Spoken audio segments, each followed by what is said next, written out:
Hello friend, welcome back to my channel.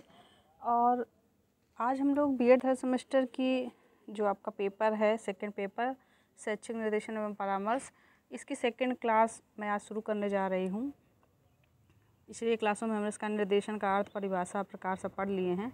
आज हम लोग पढ़ेंगे निर्देशन के कार्य या निर्देशन के उद्देश्य। तो आइए वीडियो को शुरू करते हैं।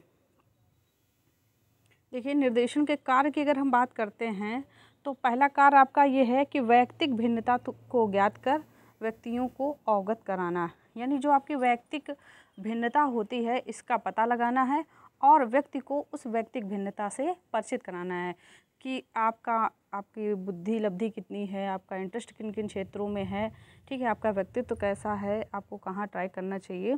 तो वैयक्तिक भिन्नता को ज्ञात करना है और उसके बाद व्यक्ति को उससे परिचित कराना है। क्योंकि कई बार क्या होता है कि सब कुछ हमारे अंदर ही है, हमारे अंदर सारी क्वालिटी हैं, लेकिन उन क्वालिटी से हम परिचित नहीं होते हैं। हमें ये लगता रहता नहीं, हम इस कार्य को नहीं कर सकते हैं। तो ऐसे में अगर कोई मोटिवेट करता है, कोई गाइड करता है कि नहीं आप इस सेक्टर में काम करिए या आप इस काबिल हो, तो हम लोगों को कम मेहनत में ज़्यादा सफलता मिल सकती है।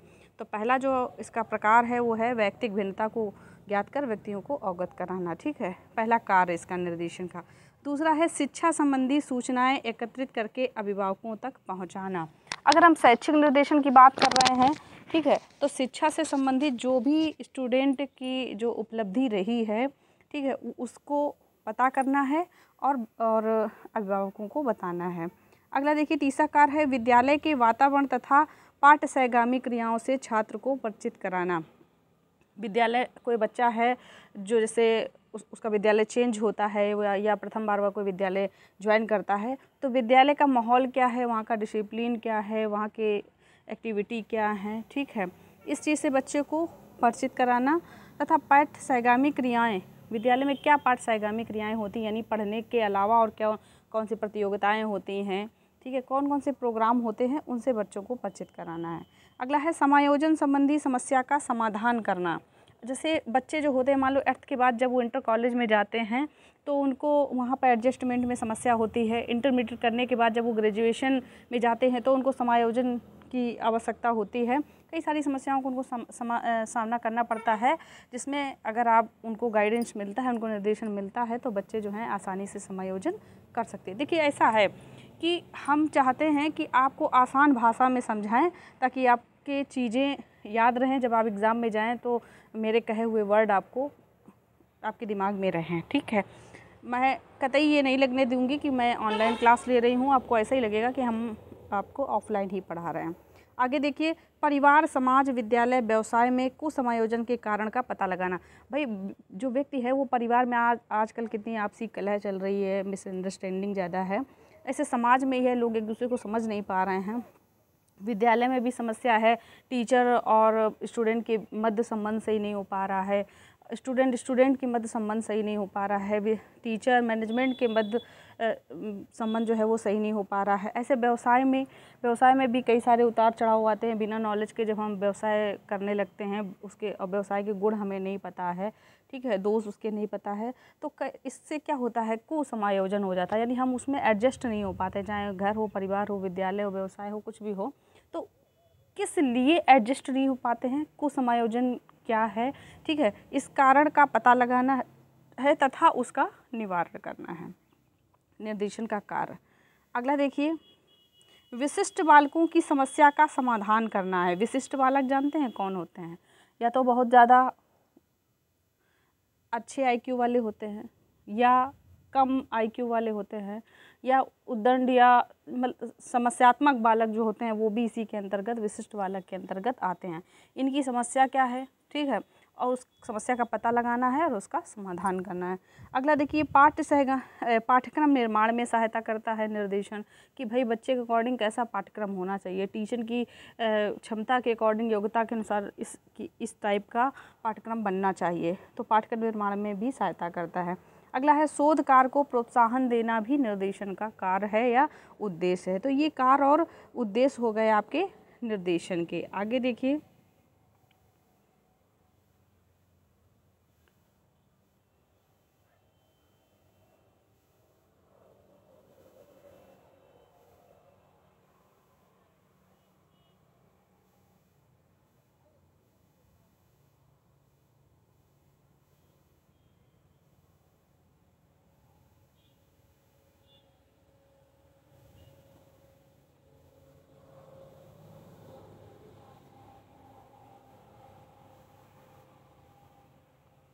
निर्देशन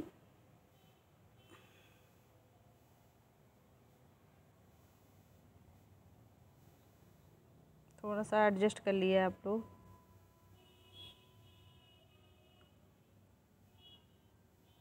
जब जूम करते हैं तो थोड़ा सा समस्या आती है इसमें। देखिए, जेरान तथा रिक्सियो ने अपनी पुस्तक में निर्देशन के प्रमुख कार्यों का वर्णन किया है। अब देखिए, प्रमुख कार्य हम लोग देखेंगे, निर्देशन के प्रमुख कार्य कौन कौन से हैं। तो उसमें आपका पहला कार्य जो है,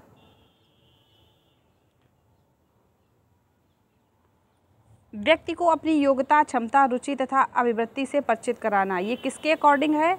जेरान तथा रेक्सियो के अनुसार है। ठीक है, इन्होंने इनकी जो पुस्तक फेमस पुस्तक थी organisation and administration of guidance, उसमें इन्होंने निर्देशन के प्रमुख कार्यों का वर्णन किया है। तो पहला कार्य जो है,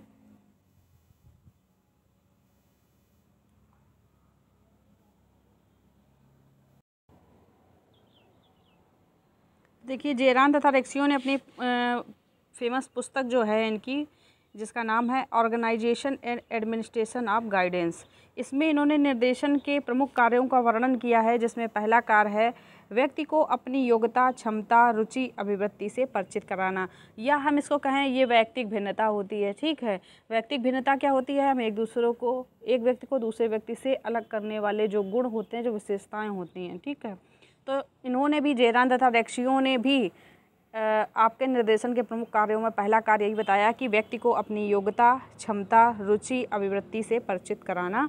ये कार्य है किसका? निर्देशन का है। अगला देखिए, व्यक्ति की सहायता इस उद्देश्य से करना, निर्देशन का कार्य है। देखिए, अब हम जूम कर रहे हैं। ठीक है, पहले थोड़ा सा दिक्कत हो रही थी। व्यक्ति की सहायता इस उद्देश्य से करना कि वह स्वयं अपनी समस्या को हल कर सके। ठीक है, निर्देशन का जो दूसरा कार्य है वो क्या है कि व्यक्ति की सहायता इस उद्देश्य से करना कि स्वयं वह अपनी समस्या का समाधान कर सके। भाई, कोई व्यक्ति भूखा है, उसे आप एक दिन भोजन करा सकते हो। कोई व्यक्ति समस्या में, तो उसका एक दिन आप समस्या समाधान कर सकते हो। अगर आप उसकी समस्या का समाधान करने योग्य उसे बनाते हैं तो वह हमेशा अपनी समस्या का समाधान कर लेगा। यही निर्देशन का कार्य है। समझ रहे हैं? अगला देखिए, वांछित मूल्यों के विकास में सहायता करना, यानी व्यक्ति जो भी वांछित उद्देश्य हो या वांछित मूल्य हो, जो भी वो वांछित मतलब जो इच्छा रखता हो, ठीक है, उसके विकास में सहायता करना। क्या है? जो भी उद्देश्य आपने रखा है, जो भी मूल्य रखा है, वो प्राप्ति में आपकी सहायता करना निर्देशन का कार्य है। अगला देखिए, व्यक्ति की निर्णय शक्ति विकसित करने में सहायता देना। व्यक्ति की निर्णय शक्ति जो है, ठीक है, कि किस टाइम पर कौन सा डिसीजन करना चाहिए, ये भी बहुत इंपॉर्टेंट होता है। लोग सही समय पर सही डिसीजन जब नहीं करते हैं तो लाइफ में फेल होते हैं। ठीक है, तो व्यक्ति की निर्णय शक्ति विकसित करने में सहायता करता है कौन? निर्देशन। व्यक्ति में आत्मनिर्देशन जो है जागृत करना निर्देशन का कार्य है, कि व्यक्ति में वो गुण डेवलप कर देना है निर्देशन प्रक्रिया के द्वारा कि स्वयं आगे से वो अपनी समस्याओं का समाधान करने लगे और स्वयं अपने आप को निर्देशित करने लगे। ठीक है, किसी और की आवश्यकता उसको ना पड़े। ये 5 इम्पॉर्टेंट हैं जो कि किसने दिए हैं, प्रमुख कार्य किसने बताए हैं? जेरान तथा रेक्सियो ने बताए हैं। ठीक है, अपनी पुस्तक बताए हैं organisation and administration of guidance में। आगे देखिए, निर्देशन की प्रक्रिया अब हम लोग देखते हैं। निर्देशन की प्रक्रिया किस तरीके से चलेगी। ठीक है, किस तरीके से निर्देशन दिया जाता है, ज़रा ये देखना ध्यान से आपको।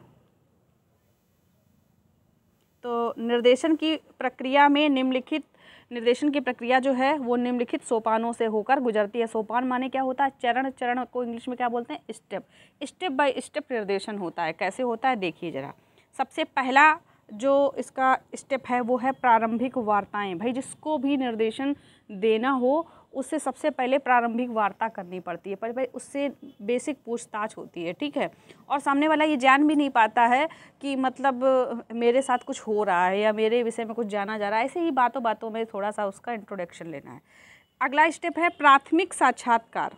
ठीक है, पहली है प्रारंभिक वार्ताएं, कुछ उस व्यक्ति से भी लेना है और उसके अलावा जो उसके फैमिली मेम्बर हैं, अगर पारिवारिक उसको निर्देशन की आवश्यकता है व्यावसायिक है तो व्यावसायिक जो उसके मित्रगण हैं उनसे बातचीत करना है, ठीक है। शैक्षिक है तो उसके एजुकेशन से रिलेटेड उसके पेरेंट्स हैं या उसके टीचर्स हैं, उनसे उसके विषय व्यक्ति के विषय में जानकारी ले लेना। उसके बाद अगला स्टेप होगा प्राथमिक साक्षात्कार। फिर जो समस्या निकल के आई है उससे रिलेटेड उस व्यक्ति से बात की जाएगी प्राथमिक साक्षात्कार में कि भाई आपको ये समस्या हो रही है, ठीक है। नेक्स्ट है छात्र की सामाजिक, आर्थिक, सांस्कृतिक स्थिति का अध्ययन करना। छात्र की सामाजिक स्थिति, सबसे पहले तो पारिवारिक स्थिति होती है। अगर शैक्षिक क्षेत्र में निर्देशन चल रहा है, ठीक है, तो छात्र की पारिवारिक स्थिति क्या है, उसके बाद उसकी सामाजिक स्थिति क्या है, समाज के साथ वो कैसा बिहेव करता है, आर्थिक स्थिति उसकी क्या है, सांस्कृतिक स्थिति किस संस्कृति से वो बिलोंग करता है, ठीक है। इन सब चीज़ों का अध्ययन करना है, वो तृतीय स्टेप में आपका आता है, ठीक है, तृतीय सोपान। चतुर्थ सोपान देखिए मनोवैज्ञानिक परीक्षण। उसके बाद उसके ऊपर कोई ना कोई मनोवैज्ञानिक परीक्षण किया जाएगा, ठीक है, जो जिस भी क्षेत्र से रिलेटेड उसकी समस्या है। आगे देखिए छात्र, उसके बाद पांचवा स्टेप जो होगा छात्र की शैक्षिक पृष्ठभूमि का मूल्यांकन। उसके विद्यालय में जा कर के उसकी शैक्षिक पृष्ठभूमि का मूल्यांकन किया जाएगा। उसके बाद छठा जो इसका स्टेप होगा वो होगा स्वास्थ्य परीक्षण। उसका ये देखो बहुत इंपॉर्टेंट होता है, क्योंकि अरस्तू ने आपके कहा है ना कि स्वस्थ मस्तिष्क में, स्वस्थ शरीर में स्वस्थ मस्तिष्क का विकास होता है, ठीक है।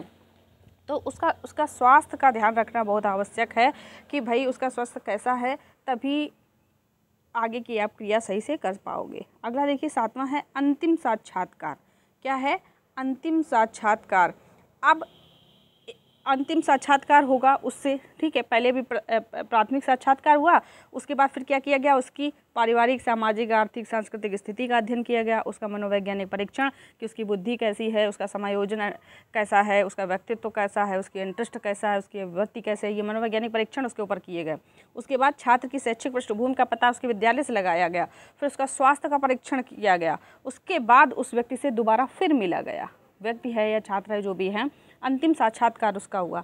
अंतिम साक्षात्कार के बाद पार्श्व चित्रों का निर्माण। अब एक जो भी निर्देशन दे रहा है, अब वो क्या करेगा, एक डायग्राम बनाएगा चार्ट पर या बोर्ड पर, उससे रिलेटेड उसकी हर एक पारिवारिक स्थिति, सामाजिक स्थिति, विद्यालय की स्थिति, उसका इंटरेस्ट, उसका स्वास्थ्य, पूरा एक चार्ट बनाना है, जिसको हम लोग क्या बोलेंगे, पार्श्व चित्र, ठीक है। 8वां स्टेप ये है। अगला देखिए 9वां स्टेप देखिए। 9वां स्टेप है विचार गोष्ठी। 9वां स्टेप कौन सा है? विचार गोष्ठी। फिर क्या किया जाएगा, एक पैनल बैठाला जाएगा, उस पैनल में उस छात्र है या व्यक्ति है जो भी है उससे रिलेटेड आपके उस पर विचार गोष्ठी की जाएगी, यानी उस टॉपिक पे उस व्यक्ति पर चर्चा की जाएगी एक पैनल के रूप में। अभी तक एक व्यक्ति निरीक्षण कर रहा था। आगे देखिए 9वां होगा रिपोर्ट तैयार करना। क्या होगा 9वां? रिपोर्ट तैयार होगी, जब पैनल का जो भी डिसीजन आएगा उस पर एक रिपोर्ट तैयार की जाएगी। और 10वां होगा अनुवर्ती कार्य, फिर उसके अकॉर्डिंग आगे की रणनीति जो है वो बच्चे की समस्या का समाधान कैसे किया जाएगा, ये इसके लिए अनुवर्ती कार्य किया जाएगा, ठीक है। ये 10 चरणों से होकर के निर्देशन की प्रक्रिया गुजरती है। आगे शैक्षिक निर्देशन की प्रक्रिया में भी यही स्टेप होते हैं, आप ध्यान रखना।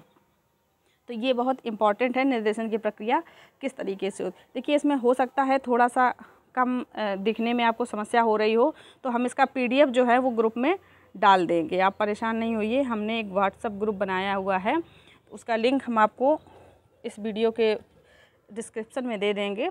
लिंक के थ्रू आप हमारे व्हाट्सएप पे जुड़ सकते हैं, जहाँ पर आपको इसका PDF मिल जाएगी, ठीक है, जिससे आप अपना नोट्स बना लीजिएगा।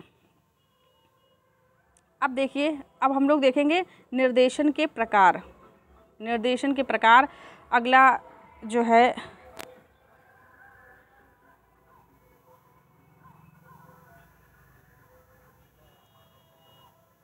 निर्देशन के प्रकार अब हम लोग देखते हैं, ठीक है, शैक्षिक निर्देशन के प्रकार। ठीक है, देखिए विलियम मार्टिन प्रॉक्टर ने 1930 में अपनी पुस्तक शैक्षिक एवं व्यावसायिक निर्देशन में निर्देशन के 6 प्रकार बताए हैं। कितने? निर्देशन के 6 प्रकार बताए गए हैं। कौन कौन सा निर्देशन के प्रकार बताए गए हैं उसमें देखिए, और किसने बताया, देखिए ये बहुत इंपॉर्टेंट है, विलियम मार्टिन प्रॉक्टर ने 1930 में, ठीक है। अपनी पुस्तक शैक्षिक एवं व्यावसायिक निर्देशन, तो प्रश्न कैसे पूछा जाएगा, विलियम मार्टिन की प्रमुख पुस्तक कौन सी है, तो वो है शैक्षिक एवं व्यावसायिक निर्देशन। कब प्रकाशित हुई, 1930 में प्रकाशित हुई। इसमें कितने निर्देशन के प्रकार बताए हैं, तो उन्होंने 6 निर्देशन के प्रकार बताए हैं।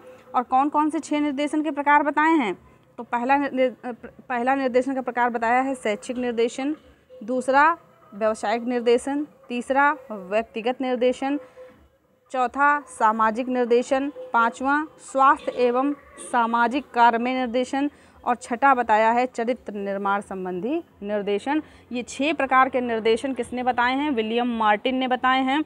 किस पुस्तक में बताए हैं, शैक्षिक एवं व्यावसायिक निर्देशन में बताए हैं। कब प्रकाशित हुई, 1930 में प्रकाशित हुई। आगे देखिए, अब वीवर का वर्गीकरण हम लोग देखेंगे।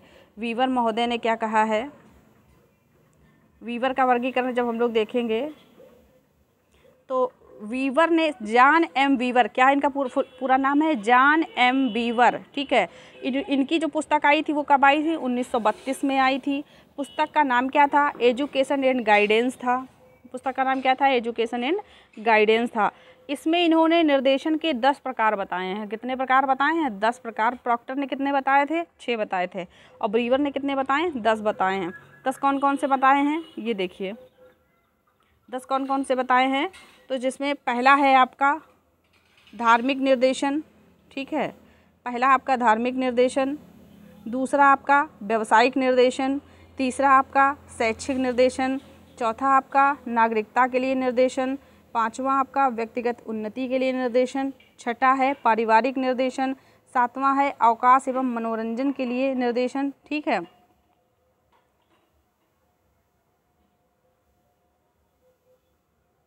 आठवां है सांस्कृतिक कार्यों के लिए निर्देशन, और नवां है सहयोग संबंधी निर्देशन, और 10वां है कार्य नियोजन संबंधी निर्देशन।